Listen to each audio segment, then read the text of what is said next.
Well, now, I'm here with you to share 10 signs of an investment scam. Guess what? I'm receiving a lot of calls from you, and probably you do watch my videos and you want to invest. But in between the legit things and real things about investment, there are people who connive and actually lure you into things that are not legit, and they are scams and you lose your money. Please, kindly, if you do watch my videos, watch this video to the end, because I'm going to share with you 1, 2, 3, 10 signs of an investment scam. So the moment you detect one sign, then you don't fall in that trap and actually lose your money at the end of the day. So this is that video. Even if you don't like watching videos to the end, you ought to watch this video so that you understand what are these scams. Because hey, guess what? There are really investment opportunities out there, and at the same time, they are what? They are scams out there. Sometimes it feels bad, especially there was a lady who called me from the Gulf, and she told me that she lost a lot of money from an investment fraud, and wow, you can just imagine the type or the kind of a feeling that she's going through, especially when you're working in that environment. Anyway, let's get to the business, okay? Now, but before I do this, is if you're watching me for the first time, come on, don't ignore. Just like this video. It does not cost you anything, and also make sure that hit that subscription button. There is a small button written subscribe. Hit that magical button and comment down below. All right, let's get into the business now. The point number one. Point number one, as far as the investments are concerned, the very first sign that you're supposed to detect is something called too good to be true. Too good to be true. Too good to be true. What does it mean? Like they are giving you very big unrealistic returns.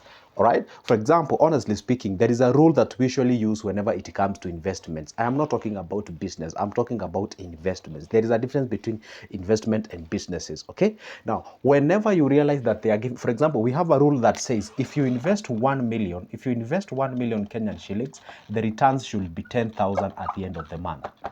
I repeat, if you invest 1 million Kenyan shillings, the return should be 10,000 at the end of the month. Then a crazy person shows up and tells you invest the similar amount of money, which is a million bob, then it gives you what? Like 30 or 50,000 or 70,000, or gives you even 100,000 per month. It gives you like 100,000 Kenyan shillings per month. Can you imagine that? 100,000 Kenyan shillings per month. Then that means that that investment is really not in qualification as far as the real investments are concerned. For example, those who have built the rentals, they can tell you if you invest like, let's say 4 million or something of sort, that rental that you've built with 4 million gives you like approximately 40,000, 42,000 or 39,000 around there. So in short, most of the returns in terms of the investments should be at least around 10%. But sometimes may not be per month. For example, if you take this, for example, if you take this a million bob, invest it in something like a money market fund, you invest it like in a T-bills, T-bonds, okay? For example, right now, if you invest on a T-bond, which is 18.4%, gives you like 184,000 at the end of the year. So you take that amount of money divided by 12, that gives you over 10,000 per month. So therefore, it falls in between the legit areas where an investment it is. But now, if you ever find somebody sending you a table that looks like this, they send you a table that looks like this, okay? And in that table, they tell you if you invest 1,000, I don't know, you'll be getting, I don't know, they say like 200 per day. If you invest 10,000, you'll be getting 2,000 per day. If you invest, I don't know, 100,000, you'll be getting, I don't know, 40,000 per day or something. Whenever you get, I don't know, they call this, I don't know, entry, gold, silver, platinum, whatever. Whenever you get all this nonsense, the moment you get that kind of a table and they're telling you the more you invest, the more you get per day. And here they're giving you per day. Come on, seriously. Seriously, can you imagine investing 1,000 and getting 200 per day? That is over 20% in returns. Ask yourself, sometimes it's good to think, ask yourself, what are they doing with that 1,000? That they're able to get the 200 for you and still have the 1,000 if you'd like to get it in return. So you really need to be very careful. So the moment you realize the returns is too good to be true, be very careful. That's a scam probably you're falling into. Let's go to the point number two. The point number two is that there's something called haste. Haste. They haste you. They feel, you kind of feel like you're pressured. You feel pressured. What does it mean? Like they sort of, hurry you. Hey, come on, grab this opportunity. It's about to end. Hey, come on, you're losing out. Hey, come on. This dance. You feel like you're pressured. Let me tell you one secret. A real and professional investments usually gives you time to think, gives you time to actually, make what we call a candid decision. Makes you feel like, hey, guess what? This is have you ever seen, for example, have you ever seen like treasury bonds insisting to people, hey, come on, invest with this treasury bond, is out there. Hey, guess what? For example, in Kenya right now, we have 18.4% tax free. Imagine tax free.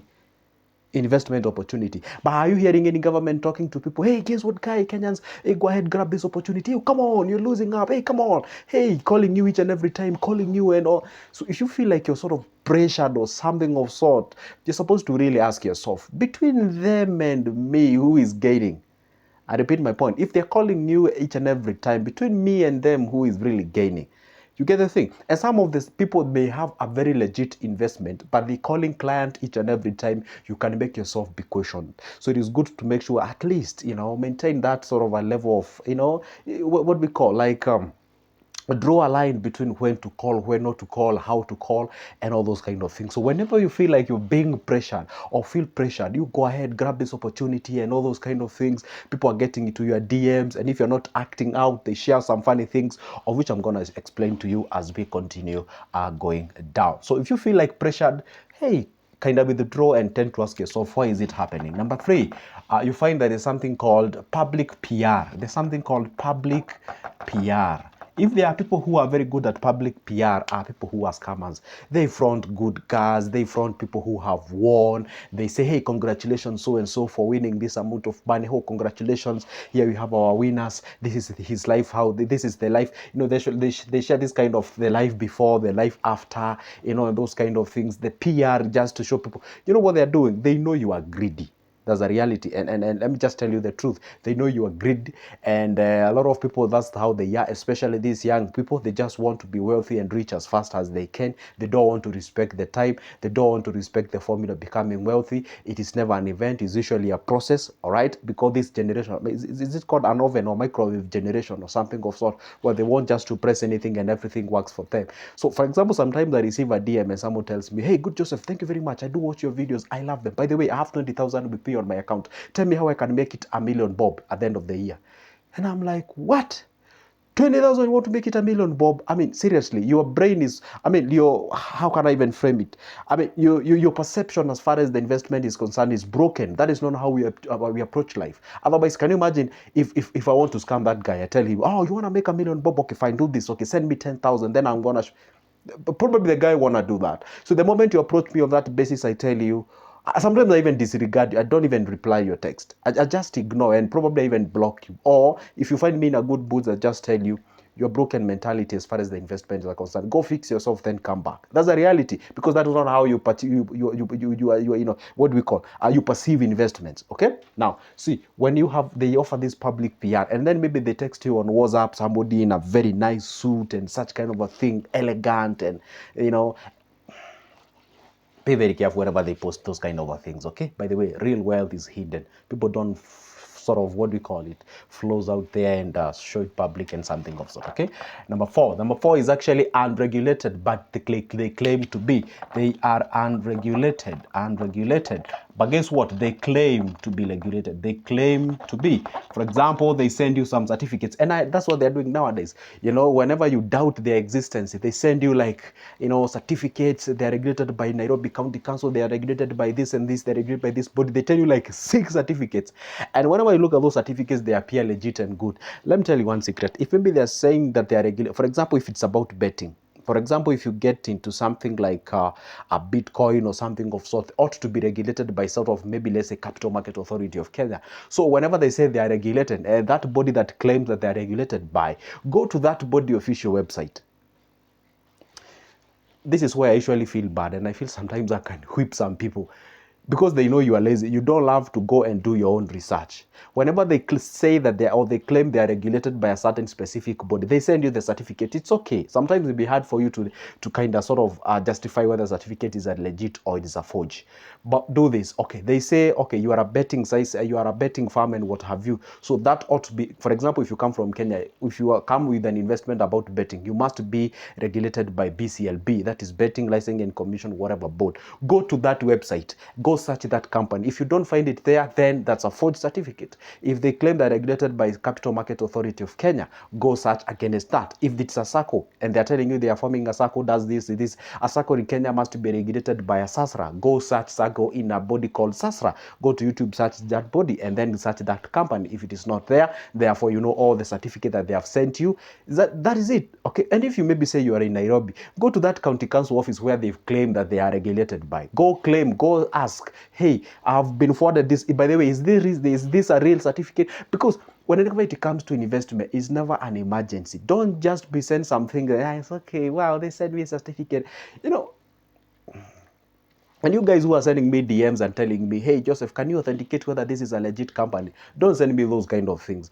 Follow this procedure that I'm giving you. You'll be able to determine that by yourself. Just because they send you 7 or 6 or even 10 certificates and they claim that they're regulated, that does not qualify anything. You get what I'm saying? Now we go to the point number 5. The point number 5 is none other but they have what we call absence of physical location. They usually don't have an absence. They have an absence of what? A physical location. Okay, they just tell you, hey, we exist online, we do this, hey, all those kind of things. And the way they claim to be a big company. Most of the big company, obviously, even Facebook, even whatever, they have a physical location. Whenever you claim, hey, then can we have a physical meeting between me and you, they can never show up. They say, hey, we cannot be able to meet, we do this online, we are far, I don't know, we have some branches, I don't know, in Malaysia, I don't know. I mean, like whenever you sort of ask about the physical meeting, physical locations and all those kind of things, they kind of wishy-washy, they don't want to participate in that and all those kind of things. Okay, number 6, let's go fast because of time. They're associating the association with big companies. Association with big companies. You know what? For example, they know some big companies, okay? I don't want to name those companies, but those companies, obviously, we know they are great and they are good and we trust their products, okay? So what they do, because they know you already know that company, so they kind of cling to those companies and they say, hey, this is a franchise of this company, this is a sort of a company like, you get it. Sometimes they can even sort of maybe say hook themselves a certain, maybe say a media personality or media company, and then the moment you see that media personality or maybe you see that big company that you already know, you say, wow, this is a company that is registered. So if it's true they are claiming to be one of those companies or is a franchise of that company, so go contact that company. It does not cost you anything. There is only that section that says contact, our contacts and all those kind of things. Send them an email, tell them, hey, do you guys have a new opportunity in terms of the investment called so and so, because I got approached by an individual by the name so and so and so, and if it's possible you can even share the images so that they can because for example, we content creators, we get a lot of spam emails. Yeah, somebody tells you and tells you, hey, I work for a certain company, hey, we would like to give you a gig about advertising our company. And the moment you look at those, you know this is a scam. You don't click those links they send you on your email. You don't even respond to those emails and all those kind of things. But there was sometimes I got approached by a certain company. I won't name the company, and I felt like this might be the true actually. So I had to do my due diligence. So I had to contact it's a very big global company. I had to contact the company, and guess what? It was a scam. You know, it was a scam. I knew I cannot be able to respond to that email. There were some attached documents there. Don't click those documents. Don't download those documents. Don't click those links. I had to contact the company. I said, hey, I got approached by one of viewers, or who claimed to be one of viewers, saying like they would like me to advertise their product for your products for this and this. So would you please confirm whether that person works for you and such kind of. They told me, no, we have not approached you in any way as far as the advertisements are concerned. So can you tell me then, if I was greedy and I was naive, I could go ahead and say, hey, I'm okay with the gig, and then they tell you, okay, fine, the gig maybe goes for $2,000 and would like you to activate it. Go send us like $150 for you to do, and that's there. If you're controlled by the greed, you send an in, and the next minute you're crying here saying that your money has gone. Okay, be very careful. Number 7 is none other than but they do what you are unable to withdraw your money. This is usually the genesis of a fall of a company, unable to withdraw your cash. You cannot be able to withdraw your cash as far as these companies are concerned. You try to withdraw, they tell you processing, wait for this, do this, wait. The next minute, boom, the company has crashed. That is one. But you can only realize this once you get into the company. You cannot do so before you get into it. The other one is about you actually go ahead and do something called, they have a long automated text. Long automated text. What does it mean? You find, like, for example, they text and tell you, hey, for example, they say, hey, hi, good Joseph, how are you doing today? You say, I'm very fine, thank you. Wow, my name is so and so. I would like to share with you with a very good gigs as far as the investments are concerned. And by the way, if you'd like to know more about it, just say yes. Okay, that was a human interaction. And then you end up saying yes. Boom, then there is a very big long text there. boom, guess what? We are a company that deals with this and this, with marketing, socializing, I don't know, network marketing. We would like to get you hooked on, and by the way, qualifications. And then they give you the qualification. You don't have to be in school. You've never, like, sort of the qualification that they need is like, it fits for anyone and everyone, whether you even, anyone and everyone actually fits that qualification. And then they tell you you'll be working remotely from your home. You don't have to do anything. Just do this. Just do this. The moment you see those kind of things, just block. Don't even reply. Just block. Just block. The moment you ask a question, you want a human interaction, they don't do the human interaction. They send you another automated text. You see, it's good when you have what we call the human interaction. You know, hey, guess what? You can even call them, but they don't. They just send you some automated text out there. So that one is another sign of a big scam. Number 9 is that you have to recruit. Most of them you find like you have to recruit. You have to recruit. But nowadays they are becoming a little bit smart. They are not engaging the recruitment part. But when they were starting, although still we have some companies that are actually telling you to recruit. I don't know, for you to earn, bring your family members, bring your friends, bring your this, bring your this. We call this sort of a pyramidal schemes and all those kind of things. Be very careful. Whenever they tell you to recruit and all those kind of things, that is one of the biggest signs as far as the scam are concerned. And the last one but not the least is that they have what we call the poorly maintained website. Poorly maintained website. Okay, you find that their website, you see, if you guys, okay, I know you may not know how or what is a poorly maintained website. For example, if you go to a website of a very big good company that you know, you find that website is user friendly, things are working. If it's about a button, if it's about the button about contact, is working well, it's responding well, there's no that buffering and all those. But this website, you find it's neither here nor there. It's like an AI kind of a thing. You lose that human touch. You lose, like, it doesn't have, like, I don't know what I can actually tell. But there you can actually Google how to know a legit website. That information is always there on the Google. Guess what, guys? Those are 10 signs of a scam as far as the investments are concerned. Be very careful. Don't fall a victim, because if you do, whoa, I've washed my hands. I've shared with you the information of what you're supposed to check. For now, it's a goodbye. But don't ever forget, if you'd like to get my services as far as the investments are concerned, you can always pick that number of mine from the description of this specific video. For now, it's a goodbye. See you in the next one.